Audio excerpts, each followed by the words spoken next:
Light नहीं है। सही भाई यहाँ पे कहीं पे यहाँ पे कहीं पे यहाँ पे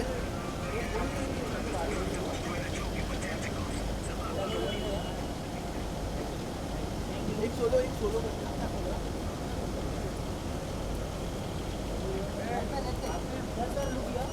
राइट टू लेफ्ट सर। सही है।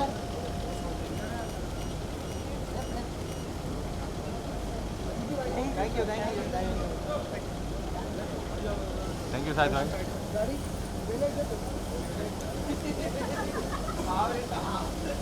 यहाँ पर आए हमारे साथ।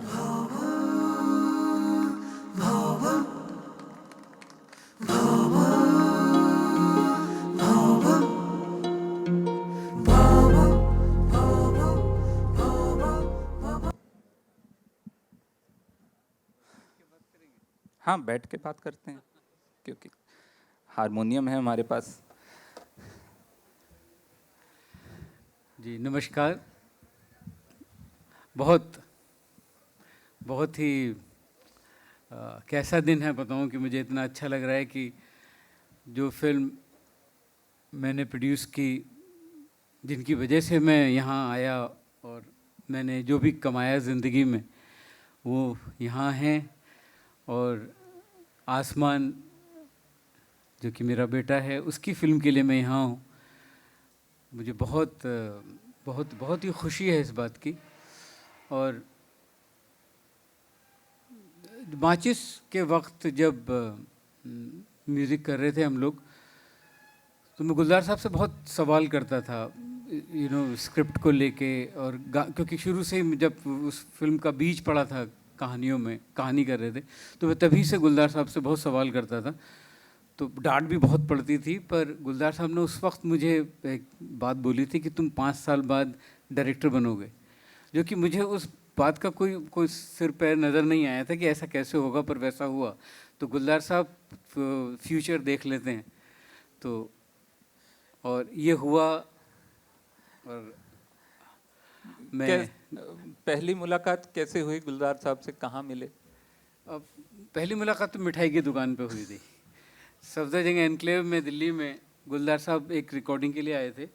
वो रिकॉर्डिंग स्टूडियो में मैं वेट कर रहा था गुलजार साहब के लिए, क्योंकि मुझे पता चला था कि वो आने वाले हैं। सर्दियों के दिन थे और अमजद अली ख़ान साहब की शायद डॉक्यूमेंट्री थी, उसका म्यूज़िक करने के लिए आए थे।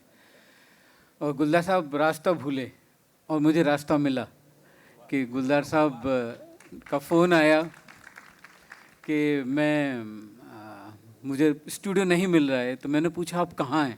तो उन्होंने कहा मैं ये बंगाली स्वीट्स है सफदरजंग एनक्लेव में, कमल सिनेमा के बिल्कुल लगी हुई। तो मैंने कहा आप वहीं खड़े रहिए, मैं आपको लेने के लिए आता हूँ।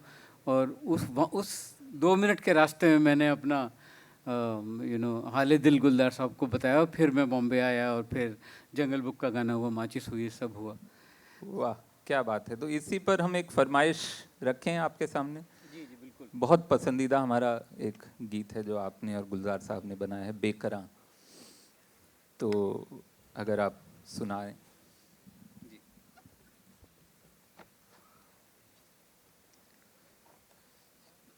ये गाने की भी एक कहानी है बहुत अच्छी। हम लोग गुलजार साहब और मैं हैदराबाद में थे साथ में। तो गुलजार साहब का एक बड़ा अच्छा शौक़ है कि शहर में किसी जाके, तो हम लोग होटल से निकले, हमारी फ़्लाइट शाम को थी। तो हम लोग बोले कि चलो चलते हैं। तो हम गाड़ी में बैठे, तो ड्राइवर ने पूछा कि कहाँ जाना है? तो गुलजार साहब ने कहा कहीं नहीं जाना है, कहीं नहीं पहुंचना है, तुम बस चलो। तो हम लोग शहर में घूम रहे थे, जिस पे गुलजार साहब ने एक बाद में एक नज़्म भी कही बहुत खूबसूरत। तो उस वक्त ये सात खून माफ़ में बना रहा था और ये एक गाने में फंसा हुआ था। तो गुलजार साहब ने मुझे उस वक्त उनकी नज़्म की ये 2 लाइनें थी कि एक ज़रा चेहरा उधर कीजिए इनायत होगी, एक ज़रा चेहरा उधर कीजिए इनायत होगी, आपको देख के बड़ी देर से मेरी सांस रुकी है। वाह।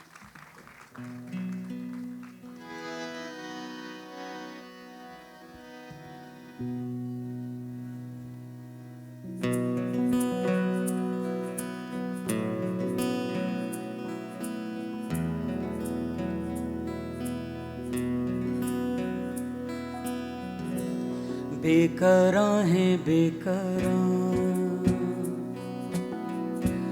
आंखें बंद कीजिए ना,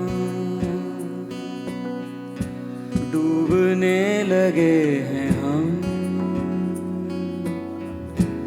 सांस लेने दीजिए ना। बेकरां है बेकरां, आंखें बंद कीजिए ना, डूबने लगे हैं हम, सांस लेने दीजिए ना। लिल्ला एक जरा चेहरा उधर कीजिए, इनायत होगी। एक जरा चेहरा उधर कीजिए, इनायत होगी। आपको देख के बड़ी देर से मेरी सांस रुकी है, आपको देख के बड़ी देर से मेरी सांस रुकी है। बेकरां है बेकरां, आंखें बंद कीजिए ना, डूबने लगे हैं हम, सांस लेने दीजिए ना।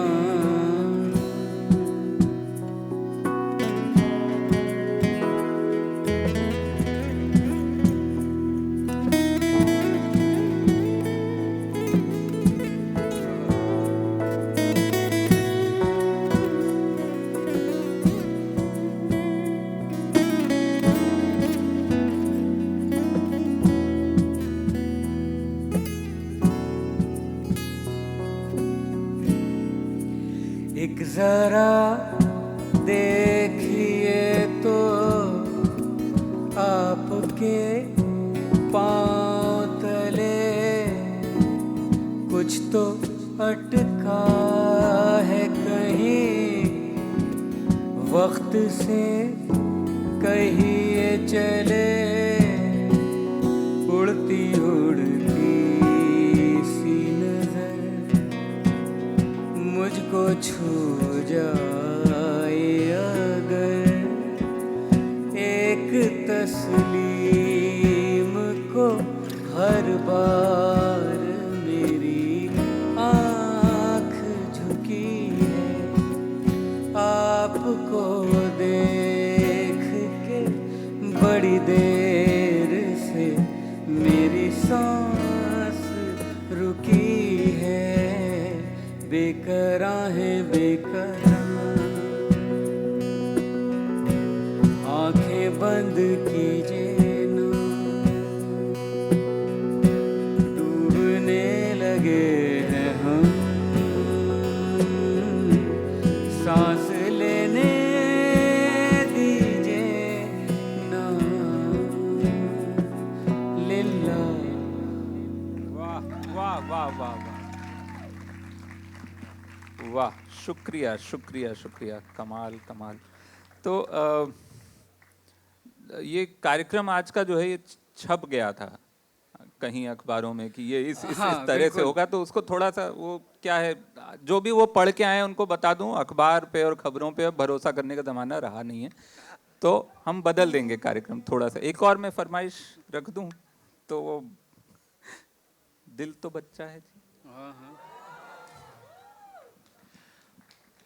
हाँ, डिस्क्रिप्शन जरूरी है जो छपा था उससे।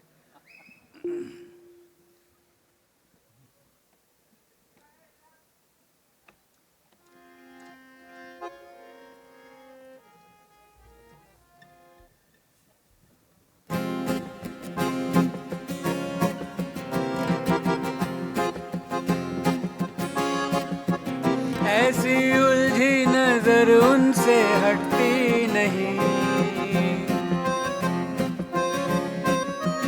दांत से रेशमी डोर कटती नहीं,